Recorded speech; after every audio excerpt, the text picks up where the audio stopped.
This is the Phillies POSTCAST, your instant game reaction for the Philadelphia Phillies.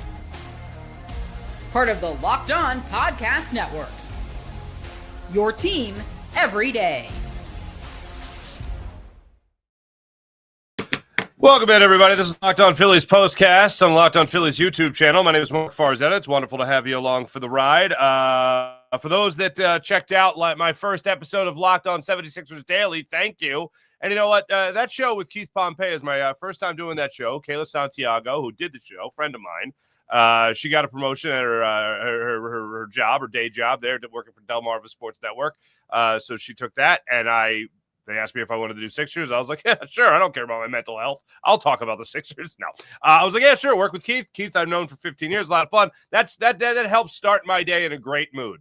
Let me tell you how great my day was leading up to this Phillies game, okay? I don't know why, but I had that song, Come Get Your Love by Redbone, stuck in my head. I don't know why. I don't know. I haven't watched Guardians of the Galaxy. I'm not a big Marvel guy, but I've watched them. You know, I'm an American male. I watched them.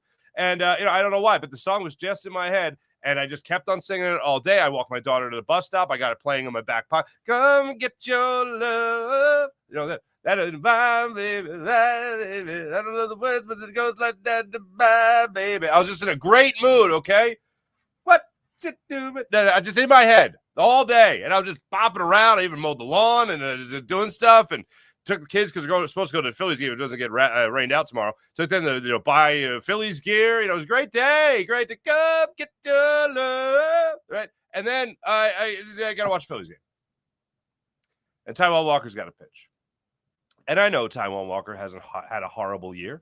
I know his year has been much better than last year. But let's just remember, a step up from last year is terrible. Because last year was god-awful. He could be terrible this year, and it'd still be a step up. Think about that, okay?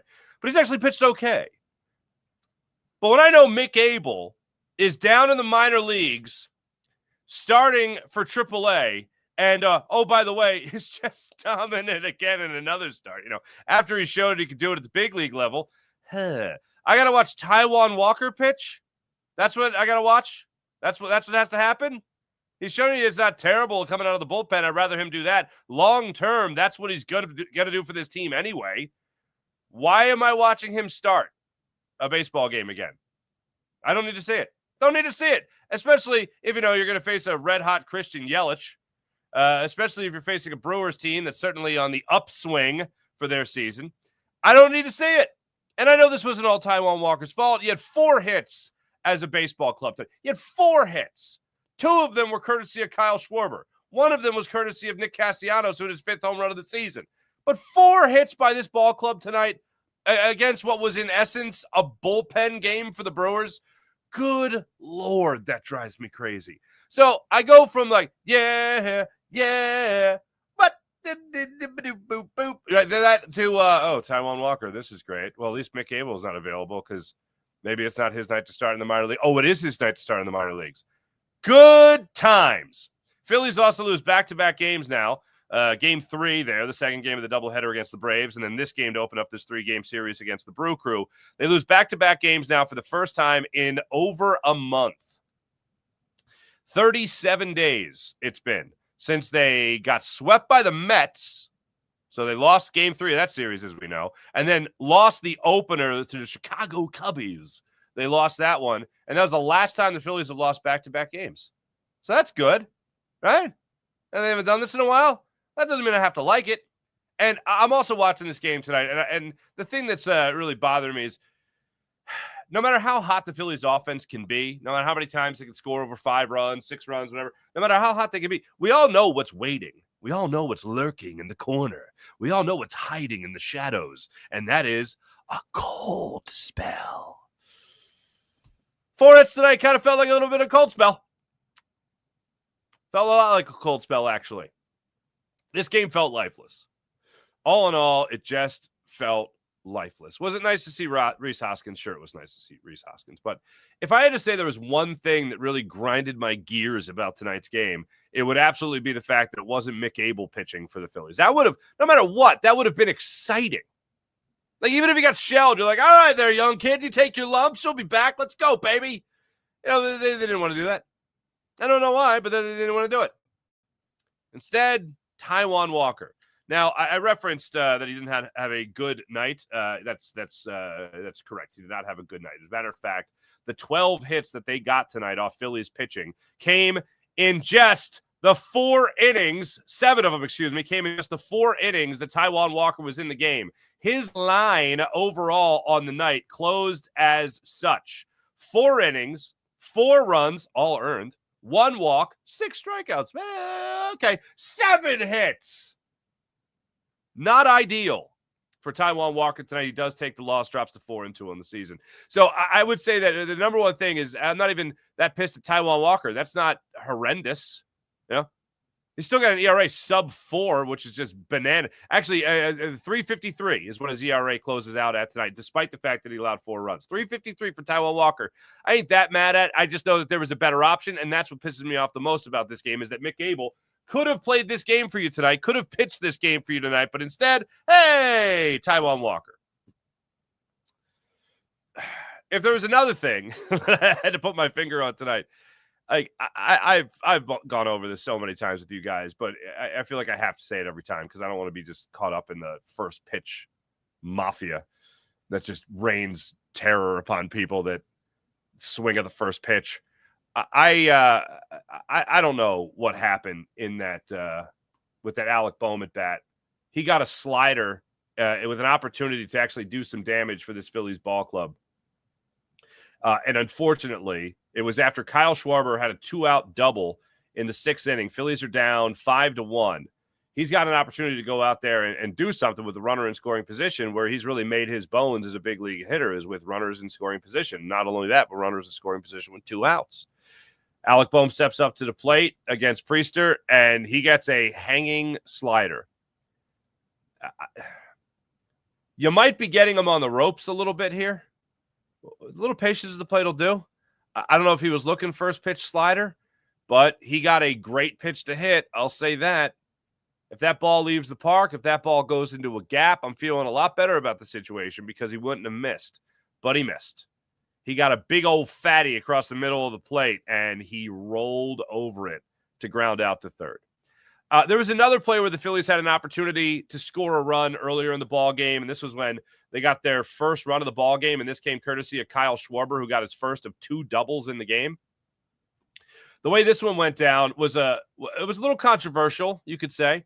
Now, the way this happened was 4th inning, the Phillies are down 2-0. So they jumped out, by the way. They jumped out on Taijuan Walker.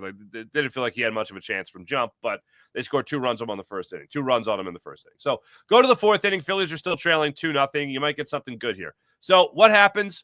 You get Priester in the game. Trea Turner leads off with a single in the left field on a long, it was a 7-pitch at bat. It was a 7-pitch at bat, but a full count he works. He gets the single to left field. Kyle Schwarber steps up there, puts a double into the right center field gap. Turner scores on it. Schwarber obviously reaches second base. Now it's a 2-1 ball game. Next up is Alec Bohm. Alec Bohm rolls over one to shortstop. It's up the middle a little bit, so Kyle Schwarber is able to take third on it. Now you have a runner on third base with 1 out. Next up is Nick Castellanos. Again, 4th inning, Phillies down 2-1. Castellanos hits a slow bouncer to third base to Durbin. Durbin fields it. I assume his infield mates yelled 1-1-1, throw to first, or 3-3-3, throw to first, and he throws to first, and he gets Nick Castellanos. Kyle Schwarber on third base does not break for home. He doesn't break for home on the throw. He doesn't break for home, more importantly, on contact. Now, I went back and I watched this play a couple of times. And I'm like, oh, maybe he does score if he's running on contact. And then I made a mistake and went back a little too far to where it was an overhead shot from behind home plate, and you could see Kyle Schwarber where he was on his lead. You know where he was? He wasn't even past the first cut of the grass. He wasn't even past the infield cut. He was basically standing right there, not even a medium-sized lead at third base. So then it flashes away after contact. You see the overhead view, and he's just sitting there. Even if I think upon further review, based on where he started, on contact, I think he would have been dead to rights at home. even a halfway decent throw, not a perfect throw, would have gotten him at home. It would have been an opportunity for the Phillies to tie the game. Maybe it gives them a little shot of life. Maybe they keep it going. Nick Castellanos would be on first base then with only one out still in the inning. Maybe that gets something going for the Phillies. But all in all, I think Kyle Schwarber would have been dead to rights at home plate. Dusty Wathan certainly didn't look like he was like, oh, yeah, no, you should have gone. He just looked like, yeah, you're fine. Kyle Schwarber looked like he wanted to go, looked like he should have gone, he looked like he thought he should have run. I think he would have been thrown out at home plate. It would have been a 2-2 game. Maybe the outcome's a little bit different, but still 4 hits overall in the ball game. That's not going to give you a boatload of confidence. As I mentioned earlier, Nick Castellanos came up later in the game and was able to get a home run, a solo shot to left field. What do you know? A first pitch slider. The general vibe throughout this game was really all about lifelessness. That's really what it felt like. There was another play that we could certainly kick around that had to do with Bryson Stott. We'll get to that one when we come back. We'll give you the player of the game. We'll give you the turning point of the game. And we'll also give you what you'll be talking about tomorrow. And hopefully that's not a third straight loss for the Philadelphia Phillies. That's when we come back. This is Locked On Phillies Postcast and the Locked On Phillies YouTube channel. Make sure you guys hit like and subscribe. Also, my man, Pots and Pans, Connor Thomas, gives you the daily Phillies content each and every day on Locked On Phillies YouTube channel. Back after this. I really hope you guys are having all the fun in the world when it comes to FanDuel. How great is FanDuel, especially when you're talking about conference finals well underway in the Eastern Conference, Western Conference already decided. You like SGA going off in game 1 of the finals whenever that rolls around? Well, get in on all the action when it comes to FanDuel. NBA playoffs, as you know, in full swing. Every night delivers highlight-worthy performances, major momentum shifts, and can't-miss moments. Whether it's a game-winning play, game-winning hit, game-winning 3, game-winning goal, whatever it might be, take advantage of all FanDuel has to offer. You like to combine live prop bets mid-game based on how the action unfolds? You can do it with FanDuel right now. New FanDuel customers. So if you're new to FanDuel, it's a perfect time to sign up and head to FanDuel.com. That's FanDuel.com and place your first $5 bet. And if it wins, you'll get $200 in bonus bets at FanDuel. So make every moment more with FanDuel, official sports betting partner of the NBA. Let's get to your player of the game. This is the Locked On Player of the Game. Christian Yelich, no doubt, the player of the game for the Milwaukee Brewers, and his success tonight, unfortunately, put the Phillies on notice. 3 for 5 tonight, 4 RBIs, 2 home runs. He's hitting just .220 on the season, but man, oh man, he's been figuring it out as of late, no doubt about that. .220 on the season, 12 home runs, including the 2 that he hit tonight. So, nice day at the office for Christian Yelich. As for the turning point of the game. Time to reveal where the game was won or lost. It's the turning point. Turning point for me came early in the game. Now, you could say it was Kyle Schwarber not breaking for home. Maybe you think he scores on that. I still think he does not. The double steal in the first inning made me think, oh, this isn't going to go well. Now, technically it wasn't an attempted double steal, but first inning, Turang leads off with a double off of Taijuan Walker. Chourio comes up, he gets a single to left field. Turang goes to third. So now all of a sudden you got first and third with nobody out. First and third, nobody out. This starts the game, all right? Christian Yelich goes up there. Actually, hey, good hustle, Taijuan Walker in this scenario. Christian Yelich wasn't getting you there, an early 3-run home run. No. He waited till later in the game to do that. But Contreras is at the plate. Turang's on third, Chourio at first. Chourio breaks for second base to swipe the bag. Real Muto fires to second base on a throw that would have gotten Chourio for the second out of the inning. Would have. Instead, Bryson Stott is looking at third base where Turang is, and what does he see? He sees Turang breaking for home. So instead of waiting at the bag, applying the tag that would have been an out, he peels off the play and looks Turang back to third base. Now, you might say, "Hey, good heads up base running there by Stott. They would have, they wouldn't have That run would have scored there. No, it wouldn't have. When they showed the replay of this, Bryson Stott had every opportunity to catch, tag, throw home. And I'll say this, he wouldn't even had to have rushed it. Wouldn't even had to have rushed it. And he would have had a double play. If Turang's going to break for home in that situation, Bryson Stott had time to tag Churio trying to steal second base. And I'll even put it like this one. Loft it. Not even fire it. Loft it to home. And he got the double play. That's if Turang would have gone home, which I don't think he would have because he knows he would have been dead to rights. That was a turning point of the game for me. As far as what you'll be talking about tomorrow. This is what you'll be talking about. Probably how I still have that song stuck in my head, and then hopefully you'll be talking about a Phillies game that does take place, and a Phillies game that does have Jesus Luzardo going out there and dealing against Chad Patrick. That's the pitching matchup you have tomorrow. Patrick just 2-4 on the season, but a sub-3 ERA at 2.97. That's what you got going on against Jesus Luzardo. So it'll be a righty-lefty matchup with, obviously, the lefty Jesus Luzardo, looking to improve to 6-0 on the young season and drop that ERA even lower than the 2.15 it sits at right now. So that's what we'll be talking about tomorrow. And hopefully we have that game, a 4:05 start time. Some storms supposed to be in the area. So we'll see if that game gets underway. As I have mentioned before, that's supposed to be my daughter's first game. So hopefully we'll still be able to take that one in there. All right, let's get to the chat check and see how you wonderful people are doing on this fine evening here. Graham France, what's going on? Ice cold bats again. Boo! 6 innings, 2 hits. What the frick? Says Graham. I love a what the frick. I'm with you. Morgan Landy, I blame Strider. How about Bryce Harper still not playing? By the way, I've decided I'm going to count the amount of hitters, Phillies batters that are hit by a pitch after Bryce Harper. So right now we're at 3. Since Bryce Harper, the Phillies are losing the hit by pitch battle 3-0. They have been hit 3 times, the opponents 0 times. Just better. I blame the Footy City Connect uniforms.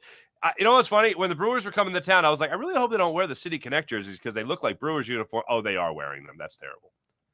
I don't mind the uniform. I just think that if you're playing the Brewers, the uniforms remind me of 2 things. 1, the Brewers. 2, if the Philadelphia Union had a charity softball game, these are the uniforms they'd wear. Got that? All right. Evelyn, hello. Evelyn's laughing at Morgan for I blame Strider. Joel, what's going on? Is that a Calgary Flames logo? That's pretty awesome. I'm sorry, I'm just noticing this. Is it possible they're tired from the doubleheader yesterday? Last time they had the next day off. Also, Bryce is greatly missed. I agree. But I don't know if it's his absence is why only 3 players got a hit. Well, I'll put it this way. If your offense is struggling, would you like a 300-plus hitter with a 381 on-base percentage? Because I would, and that's exactly what Bryce Harper's been doing in the month of May. So, yeah, I miss him. Evelyn, I blame Ruben. He's a jinx when he's in the booth. Is it just me or does Rube mention, and I like Ruben Amaro Jr., okay? For the record, I like Ruben Amaro. But is it just me or is it every game he's like, that's like my golf swing. That's like my golf swing. That one's like it's like my 7-iron. And I'm like, okay. And I'm a golfer. You know what I'm saying? But I'm just like, okay, I think we get it. Faxi, what's going on? When you have smelly leftovers in the back of the fridge, you don't eat them because you paid for them. Chalk it up as a loss and move on. It's time. It really bothers me. And I know you're okay. So in this analogy, folks, Taijuan Walker, he's the smelly food leftovers. He's the smelly leftovers in the back of the fridge. I get it. And maybe Mick Abel is the porterhouse steak. You just put it into the fridge. You know what I mean? Get him out there. Get him out there. John Messina, I had the same thought. That's a great point. This team never showed up for this game. I absolutely agree with you. They were still in the doubleheader. It felt like they were still in the doubleheader. That's not an excuse. That is a complaint. That is a criticism, not an excuse. Great point, John. Christopher Michael, can't handle watching JT and Marsh anymore. Yeah. Though consistently hideous at the plate, unfortunately, the King being out is showing us that Sosa is not an everyday player. Oh, the King being out, Harper being out. Yeah, I didn't want to rain on everybody's parade during the 400 that Edmundo Sosa was starting the season with there, but everyone knew that was going to come back down to earth, right? They didn't think Edmundo Sosa was even going to bat like 350 for let alone 400 for a season. I certainly hope that we were all on the same page there. What's he down to anyway right now? What's my man's hitting at? 312. A fun this is what would have been considered a hot take. But even when Alec Boehm was really struggling in the beginning of the year and had that like 1 for 24 or whatever it was, and Edmundo Sosa was just crushing baseballs, I'm like, at the end of the year, Alec Boehm's gonna have a better batting average than Edmundo Sosa, right? Like we're all on the same page. Like we get that, right?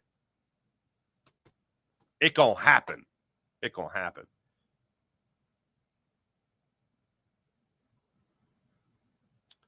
Oh, Faxi, what's up? Keith used to cover Temple football when they were starting to get hot. It was fun. What a shame. That was fun. I'm a Temple guy. When Temple football with Al Golden started to turn it around, Steve Adazio, and my man at Baylor. I'm blank. I can't believe I'm blanking. I love this guy. Drat. Oh, God, he's not even at Baylor anymore. He's at Nebraska. Matt Rule. I didn't look it up yet. Matt Rule. My man, Matt Rule. That was a good time. College game day in Philadelphia. College game day in Philly in front of the birthplace of liberty, Independence Hall. Polarbuck Walker's washed. I agree. Doubleheader travel day, says Evelyn. Yeah, right. Same thing. Joseph Grillo, what's up? DD, thank you for leaving those great arms, David Dombrowski and the minors, and putting your mistake right. Thank you. Walker stinks enough already, says John Messina. I agree. Philly, I'm legitimately worried. There are really bad holes here. I ain't worried yet. I'm just annoyed. Worried is far worse than annoyed. Annoyed, you could get over it tomorrow with a couple of long balls and a win.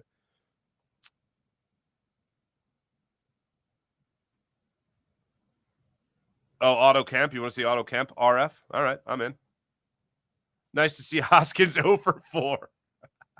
I always felt Reese Hoskins became a, no pun intended with Reese Lightning, but I always thought Reese Hoskins became a lightning rod in the city for no good reason. Like, 18 home runs, whatever it was, started career, that's pretty damn good. 11 home runs in 18 games, I forget what it was. But anyway, he was on fire, obviously. He was never going to maintain that. So overrated. Well, no. How is he rated? Because I just rate him as a decent ball player.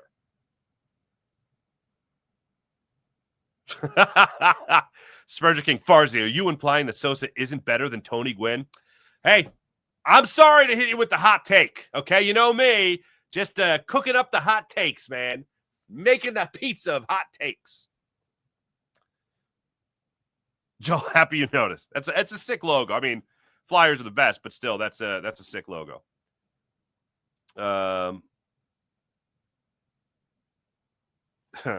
Can we please get back to a starter giving us 6 to 7 good innings? I would love that too. Tommy Shrove, what's going on? Oh, Tommy Shrove, you stopped watching that first inning? Come on. Also, I miss Harper. We all miss Harper. Thanks very much.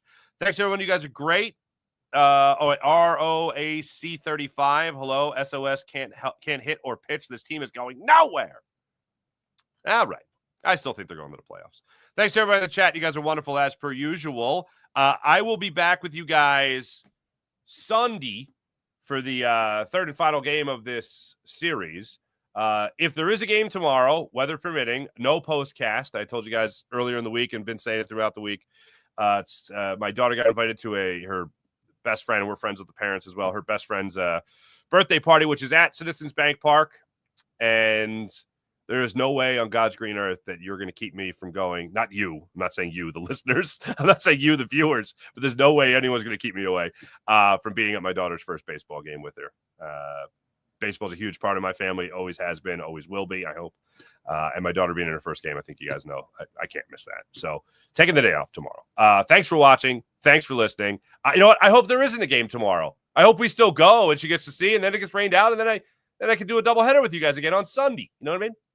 Anyway, because we can always go to another game. Anyway, thanks for watching. Thanks for listening. You guys are great as per usual. Make sure you hit like and subscribe on Locked On Phillies YouTube channel. For your postcast needs, you got me. For your daily podcast needs, You got my man Connor Thomas. And also, make sure you guys hop on over to Locked On 76ers YouTube channel. Yours truly going to be hosting 5 days a week with my man Keith Pompey of Inquirer.com. So make sure you guys like and subscribe over there for all your Sixers needs. Thanks again. Back with you guys Sunday. Look forward to it. See ya.